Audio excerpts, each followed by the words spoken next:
You'd walk into the bathroom and there she was, sitting on the back of the toilet like she owned the place. A plastic doll, cut off at the waist, wearing a crocheted dress in whatever color your nan had on hand. Lift the skirt and there was your spare roll of toilet paper. Not just in your house. In your nan's house. Your auntie's house. It just appeared one day, nobody talked about it. And nobody ever explained it. That's one of 25 things in this video that made no sense, but were in all of our homes. The soda stream. You'd screw in the bottle, press the button, and it made a sound like a small animal being startled. Then came the syrup, quash cola, quash orange, or ginger ale, that tasted like neither ginger nor ale. It never quite tasted like the real thing. The machine cost a fortune. The gas refills cost a fortune. You could have bought 100 bottles of Fanta for the same money, but you didn't, because you had a soda stream, and that meant something. The 3-in-1 heat lamp. One switch for the light, one for the fan, one for the heat lamp. A bulb so powerful it turned your bathroom into the surface of Mars. You'd step out of the shower, flip it on, and stand underneath it while your head slowly cooked. It didn't dry you. It toasted the top of you while the rest stayed wet, and if you stood there long enough, the back of your neck went red before you'd even reached for the towel. The avocado bathroom. Sometime in the mid-70s, every toilet, bath, and vanity had to match. And the color was avocado. Not green, avocado. And while you were at it, you put carpet on the floor. Actual carpet. In the one room in the house where water was basically always present. It never fully dried. You'd step out of the bath and feel it squish slightly underfoot, still damp from yesterday. The Jaffle iron. You'd put a spoonful of SPC spaghetti between 2 slices of white bread, press the iron shut, hold it over the burner. 4 minutes later, a sealed parcel of pasta so hot it had turned to lava. The bread was fine, the outside was fine, but the moment you bit through, the filling hit the roof of your mouth at a temperature that should have required safety equipment. Every single time. You knew it was coming and you bit into it anyway. The vinyl beanbag. In summer you couldn't sit in one without your legs sticking to it. Shift slightly and it made a sound that cleared the room. Getting out required a technique nobody ever mastered cleanly. You'd roll forward, grab something nearby, haul yourself upright while the bag made its slow deflating protest behind you. Then you'd sit back down in it, because it was there and it was yours. The Tupperware burp. The seal required a specific two-handed technique your mum had, and you never quite did. Press the lid, peel back the edge, let out the air. If you did it wrong, the leftovers went off. The containers came in harvest gold and burnt orange, and they lasted forever. Some of them are still in circulation right now. You know whose they are because they've still got the name written on the bottom in Texter. The good room. Every house had one room you weren't allowed in. The carpet was cleaner in there. The cushions were arranged properly. There was a smell of furniture polish and mild disapproval. This perfectly preserved room existed entirely for guests who came maybe twice a year. The rest of the time, the door stayed mostly shut, and the actual living happened in the other room. The one with the worn patch on the carpet and the TV. The TV lowboy with the doily. A television set that weighed as much as a small car, sitting inside a wooden cabinet that took up a third of the room. On top of it, a lace doily placed directly over the ventilation slots, the ones that were supposed to stop the set from overheating. Nobody made the connection. The TV ran warm regardless, and the doily sat there for 20 years, going slightly yellow at the edges, doing nothing, looking nice. The Venetian blinds.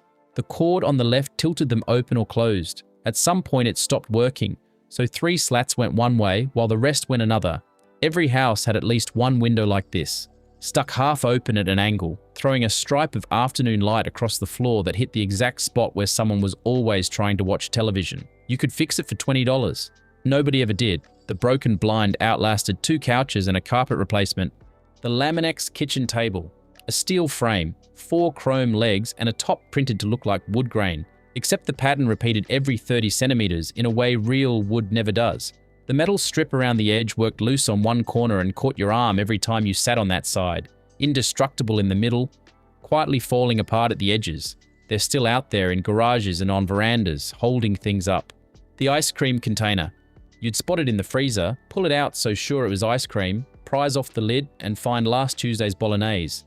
Someone had decided a 2-liter Neapolitan container was the ideal vessel for leftover soup and placed it there without a word of warning. This happened in every Australian household, across multiple decades.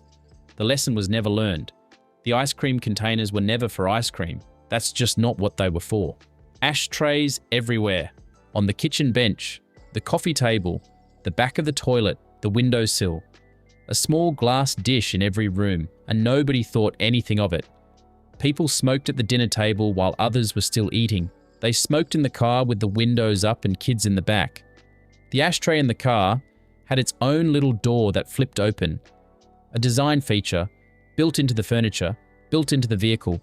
Then it stopped, and now it seems like it must have been a different planet entirely. The bar in the lounge room. A padded vinyl front, chrome bar stools, a mirrored panel at the back, and a collection of bottles that never changed. The Advocaat had been there since 1970-something. The bar existed to signal that this was a house where people entertained. The entertaining happened maybe 4 times a year. The Advocaat stayed where it was. The corded wall phone with the stretch cord. It started out a reasonable length. Then over years of people walking away mid-conversation, carrying the handset into the kitchen, stretching it around the corner for some privacy, it became something else. A spiral cord that had lost all memory of its original shape, hanging in long, lazy loops when not in use. You walked as far as it let you, and no further. The conversation happened within that radius. That was the deal. The barometer, a wooden oval on the hallway wall with a dial showing fair, change, and rain. There was a small knob on the front you were supposed to turn to set the needle, though nobody was clear on what you were setting it to. Every person who walked past tapped the glass. Not to read it, just tapped it, looking official, getting tapped by every person who passed for 30 years, pointing at change. The twin tub washing machine. The wash cycle would finish and you'd reach in to move the clothes across to the spinner, soaking wet, heavier than expected, dripping down your arms.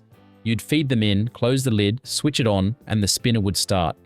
Fine at first, then faster, then a vibration through the floor, and if you hadn't distributed the load evenly, the whole machine would start walking, actually moving across the laundry tiles toward you, rattling and shaking, while you stood there deciding whether to stop it or just let it reach the wall.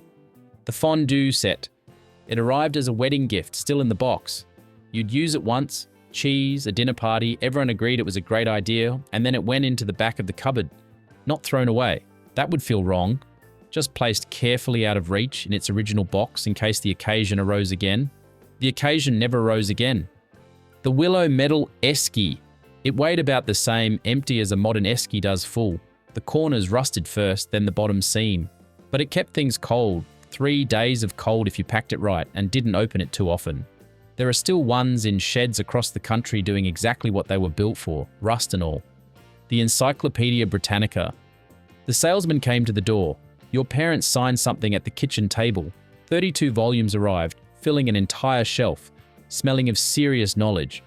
They were outdated in certain sections before the delivery van had reversed out of the driveway. You'd use them for school assignments.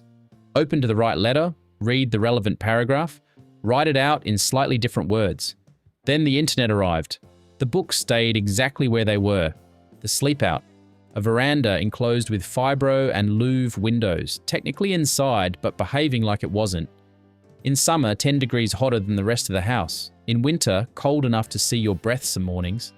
The louves let in every sound from the street, every insect that found a gap, and in a good southerly, a fine mist of rain through the slats. Someone slept out there all year. Nobody called it a problem. It was just the sleep out. The electric blanket. You'd plug it in half an hour before bed and climb in to find one warm patch near the middle, and everywhere else roughly the same temperature as before. The control had settings from 1 to 6 and a small orange pilot light to tell you it was on. Useful, because you couldn't otherwise tell. The instructions said not to sleep with it on. Everyone slept with it on.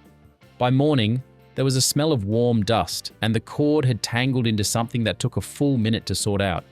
The good silverware. Behind the glass of the sideboard in a velvet-lined box sat a canteen of silver-plated cutlery that came out for Christmas and went back on Boxing Day. The box had individual slots for each piece. Putting them away required patience and a specific order only one person in the household truly understood. The biscuit tin. You'd spot it on the bench, a round tin, usually with a Highland scene or floral pattern on the lid. And your brain would say biscuits. You'd open it and find a sewing kit. Thread in colours nobody could identify, a card of needles, a thimble, 3 spare buttons from a shirt that no longer existed, and a small pair of scissors with orange handles. This happened in every house. The tin was never for biscuits. It was always, and had perhaps always been, a sewing kit. The concrete garden gnome. He was there when you were small. He was there when you moved out. He's probably still there now. Standing in the same spot, same expression, same fishing rod or wheelbarrow, faded from whatever color he started to a pale, sun-bleached version of himself. Nobody put him there thinking he'd stay forever. He just never left. Plants came and went around him. Dogs investigated him. Kids knocked him over and someone stood him back up. He outlasted everything. He's still out there in a garden somewhere in this country right now, slightly leaning to one side, doing absolutely nothing, completely at home. If anything in this video took you back, drop a comment, share them with friends to keep these stories alive.